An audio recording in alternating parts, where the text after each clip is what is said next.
so much for staying on the marketplace. Welcome back. Now, the Ghana cedi would remain fairly stable to the end of the year and will not go beyond the 4 cedi range. Rand Merchant Bank, in its latest forecast, said this will be based on strong earnings from exports and high investor interest in the country. The report also highlights on Ghana's economic growth rates. There's more in this report. The forecast should come as good news for businesses that had in the past argued that the cedi's volatility was one of the biggest challenges threatening their firms. This also made it difficult to plan for their businesses. According to the South African-based Rand Merchant Bank, the cedi would be fairly stable throughout the year. So fairly stable, and the reason for this is because we see an influx of foreign direct investment and we see oil prices remaining quite nicely high, also doubling of oil production in the next year. So we've got a significant influx of dollars into the market, and that is going to build Ghana's foreign exchange reserves. So the central bank will have the ability to keep the currency stable if they have to. And then also towards the end of the year, you always see a bit of volatility into the next year. You've got the COCOBOT syndicated loan, which will help with that. You've got the Eurobond, which can help with that. So essentially, nothing in the next 2 years shows us or makes us believe that there's going to be significant depreciation in the currency. You mean that it will stay below the 5 cedi mark? Yes, I believe it would. Still within the 4% range. Well, for some, a fairly stable Ghana cedi could reduce about 15 billion cedi government's planning to set aside as interest payments for loans. It could also result in prices of goods being fairly stable on the market, since most of the stuff that we consume are imported. Meanwhile, the World Bank is predicting a fall in Ghana's GDP growth rate by the end of 2018. The country's gross domestic product for last year hit 8.5%, the highest growth in 5 years, driven by strong performance of the oil and gas sector. But speaking to Joy Business, Chief Economist for World Bank Ghana, Kobina Jankwachi, at a presentation of the biennial World Bank report on African economies, projects the strong performance in the petroleum sector cannot be sustained by the close of the year. He says oil production will rather witness a declining trend in subsequent years and will therefore normalize the growth rates. We expect 2018 growth to be lower than 2017, what was achieved in 2017. So basically, growth is going to normalize more or less in subsequent years. Now you want to link it with oil, and what we experienced in oil production in 2017 more or less was higher than what we even projected for. So we realized that government projection was below 8%. The World Bank projection was saying below to 8%, but now the provisional numbers is about 8.5. So going into 2018, the oil sector, or in the next few years, the projection for oil is going to go down unless more fields are added. But if you look at the current fields that are being exploited now, oil production is expected to go down by, say, 2025. So, in a sense, more or much more has to be done to the non-oil sector in order to sustain the growth that we are in now. The World Bank is also warning the country's rising debt stock remains the biggest threat to quickly stabilizing the economy. The country's total debt stock as of the end of December 2017 stood at 142 billion cedis. This represents 70% of the debt to GDP ratio, which has been described by some economists as not too good for the country. The World Bank says this development has implications on the credit worthiness and the ability to pay debts on time. Chief Economist, the World Bank, Kobina Jankwachi, again notes the development calls for some drastic measures. Since the measurement, if you are looking at debt to GDP, has gone down within the year. But the conclusion is still that debt to GDP is still high. And the most current BSA debt sustainability analysis with the IMF indicates that Ghana is still in debt distress. What that means is that if you look at, or if nothing is done about it, in the very future, debt levels will not be sustainable.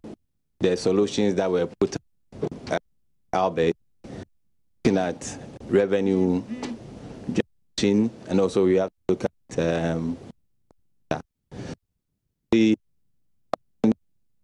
around Africa. So part have to look at the ways to in order to improve their debt to revenue to GDP, so that there will be enough actually fund all government expenditures. All right, so these are assertions the World Bank in its African Outlook report on the economy. But now we want to get some reactions on these particular developments, and we joined on the phone line by economist from Data Bank, Courage Marty. Courage, you're welcome to the marketplace. Now, what do you make of the report and the fact that Ghana cannot sustain the current growth rate in GDP by the close of the year because of a decline in oil production trends? So generally speaking, I think it's something that we also expect, that the 8.5% recorded last year on the back of a significant jump in oil production will be difficult to attain again in 2018. However, my little bit of departure from the general sentiment is that the sharpness of the decline that is expected from the IMF World Economic Outlook to 6.3% is where I would likely differ from, because the key risk from oil is the planned intermittent shutdown in the FPSO Jubilee. And that is where we think that there could be the major downside as far as oil production is concerned. However, when you look at what is happening on the 10 oil fields, the daily production so far has exceeded expectations. Talos' expectation has been exceeded by some 9%, and the government of Ghana's expectation has been exceeded by some 29%. And so the increased output from 10 oil fields could mitigate and minimize the downward risk you see from the Jubilee shutdown. And so I think that generally there could be some slowdown in overall growth in 2018 as a result of this shutdown, but the sharpness of the slowdown for me may not be as dire as to bring us to 6.3%. Now, Courage, on this same development, we've had some assurance given by Tullow that the frequent shutdowns would end, this year, and the fact that we're also expecting some activity on the Sankofa Ginyami oil fields. Are these not bound to increase production and spur on or help maintain the economic growth rate? Well, yes, and those are the 2 to 3 year outlook.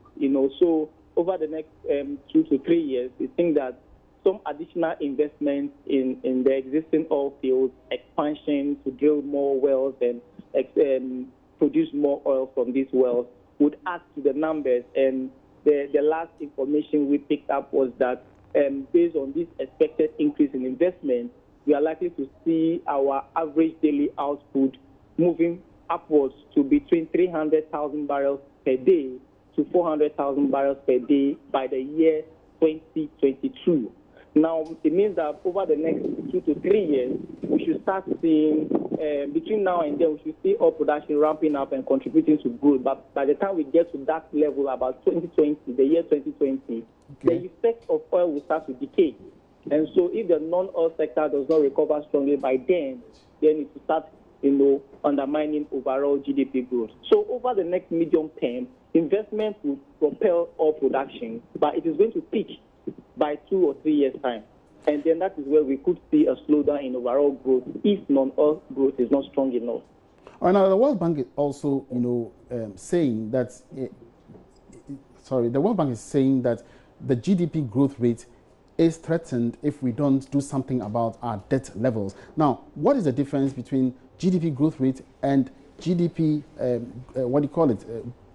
debt to GDP ratio? How come we are increasing our GDP growth rate, yet our debt to GDP levels are rising? Actually, over the last 12 months or so, the debt to GDP ratio has declined from 73% in 2016. The figure we had at the end of 2017 was 69.8%. But the general sense in which the World Bank and the IMF are speaking is understandable, in the sense that if you look at the growth in our GDP and the fact that it is supposed to add to or increase government revenue. However, because we are accumulating a lot of debt, this increased tax revenue is only going to service debt and not contribute to growth-propelling projects. Then it only means that the growth rate may not be sustained if you don't prioritize expenditure, if you don't manage your debt portfolio so that you can have fiscal space to invest in critical sectors of the economy. So in that sense, the growth momentum may be undermined if we also do not work on our debt portfolio and the trajectory it was going until we saw some marginal improvements in 2017. All right, thank you very much, Courage Marty, for that insightful thought. That was Courage Marty, economist with DataBank, sharing his thoughts on the World Bank's assessments currently on Ghana's economy. Now, moving on, Ghana would pass the upcoming IMF board meeting for the required funds to be released into the country. That's the prediction coming from economist Professor Godfred Bokpin.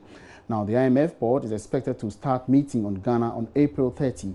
This is to assess how the country has fared under the program so far. However, there are fears the country may not sail through the board meeting because of concerns with some conditions like increasing taxes. But economist Professor Godfred Bokpin disagrees. I'm very hopeful that we'll scale the wall. I think that largely we are on track.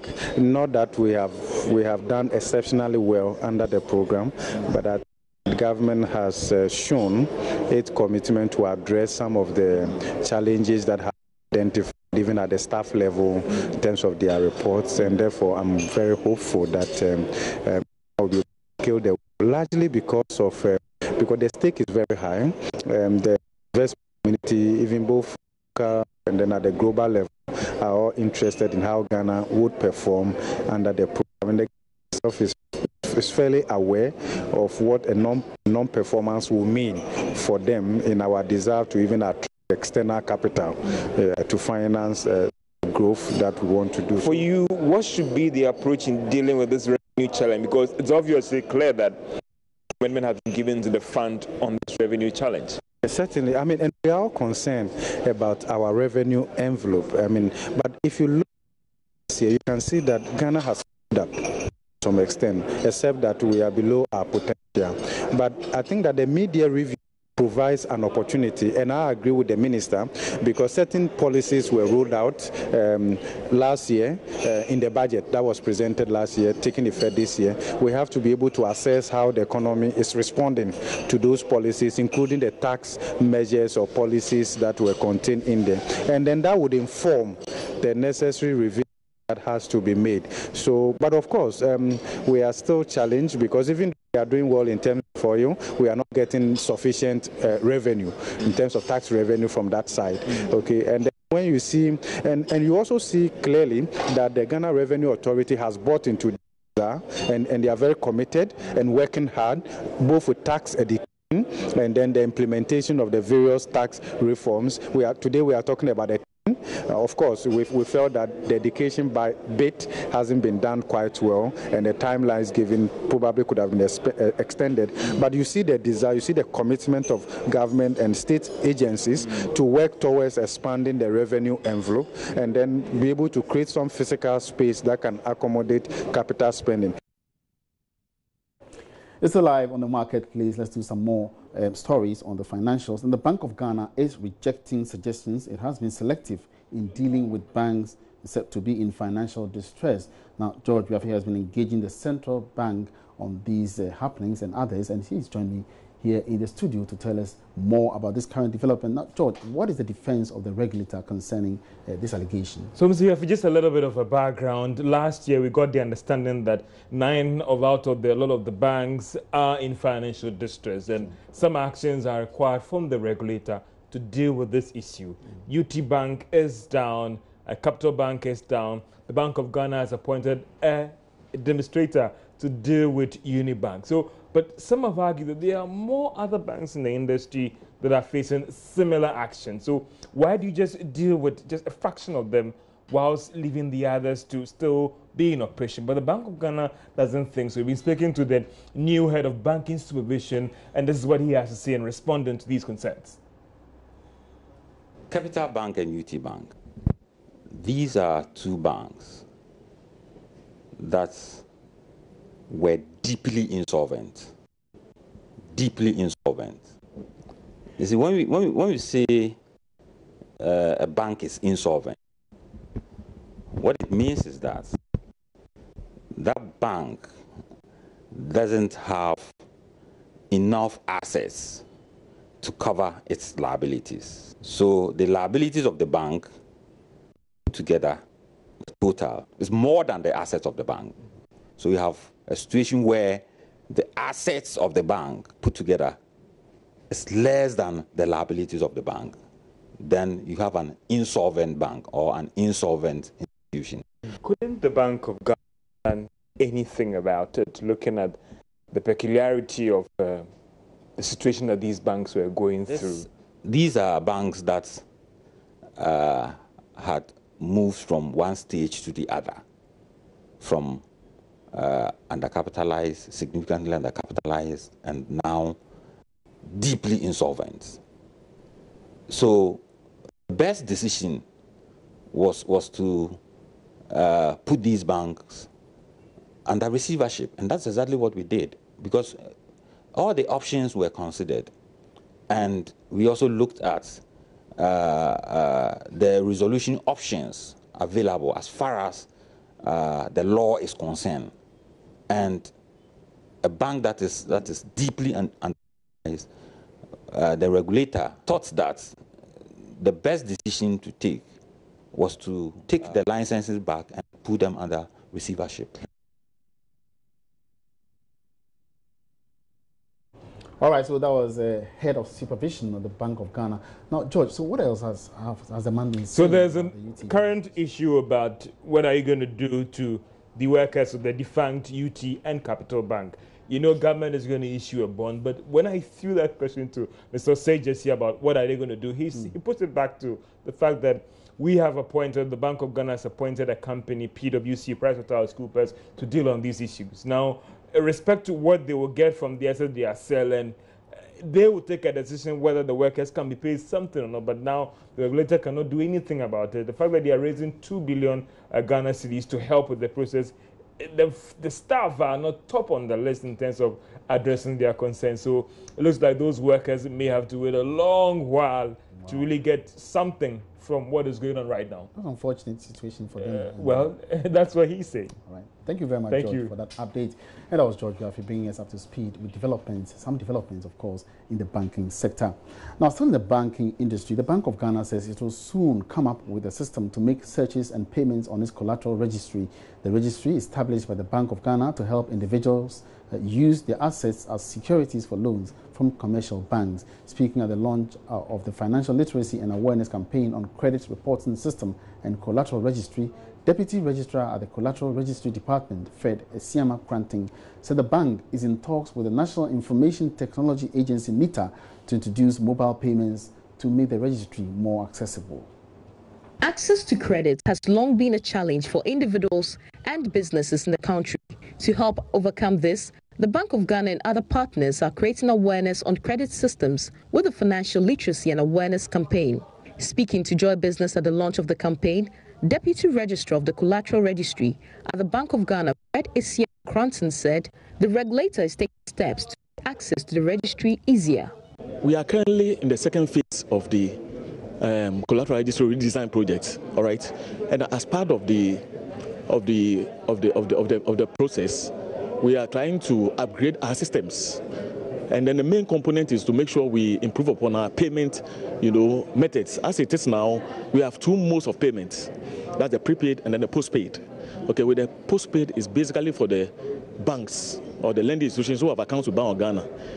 But for the prepaid, as you alluded to rightly, people have to walk to Bank of Ghana and they make payments before they bring the receipt to the collateral registry offices for their login ID to be given to them. It's inefficient. I agree with you.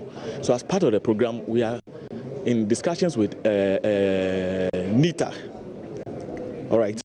So they will assist us so that moving forward, wherever you may be, you can use your mobile phone. Okay, you can log in onto the collateral registry platform, use your mobile phone to pay for the services of the collateral registry. On his part, Godfred Kujo from the Financial Stability Department of the Bank of Ghana encourage individuals to check their credit reports to enhance their eligibility for loans. As a borrower, as an individual, you need to know whether the information that is on you at the Credit Referencing Bureau is accurate. You know, we are dealing with data. Anything can go wrong. And so you don't have to wait till the time when you take a loan with the bank. Bank tells you the information we have on you is wrong or is not accurate. So we entreat everyone to actually visit the Credit Reference Bureau and then obtain a free credit report on yourself. Now, we all have to be aware. Gone are the days where you take a loan from a bank and then you don't pay and then you think that you are going to score. This time it's not so. Because of your non-payment, you will not be able to get a loan with another bank. And so we all have to be aware that there's a system in place to check those who borrow and do not pay. The Collateral Registry and the Credit Reference Bureaus are two financial platforms created by the central bank to promote responsible borrowing and ensure access to finance by the micro, small and medium-scale enterprises in the country. Let's quickly look at some developments in the oil and gas industry. And energy analyst Ishmael Jekumenhene has renewed the call for a review of the Petroleum Revenue Management Act, which mandates the Ministry of Finance to make allocations from the revenue from the sale of oil. This follows the call follows a research by the Kumasi Institute of Technology and Energy (KITE), which confirms that many of the projects earmarked under the oil funds were not available despite many budgetary allocations. Ishmael Jekumenhene made the call in an interview with Joy Business after presenting findings of the 7-year research by KITE. Meanwhile, when we had the opportunity, we changed what we wanted to change. You know, the law has been amended.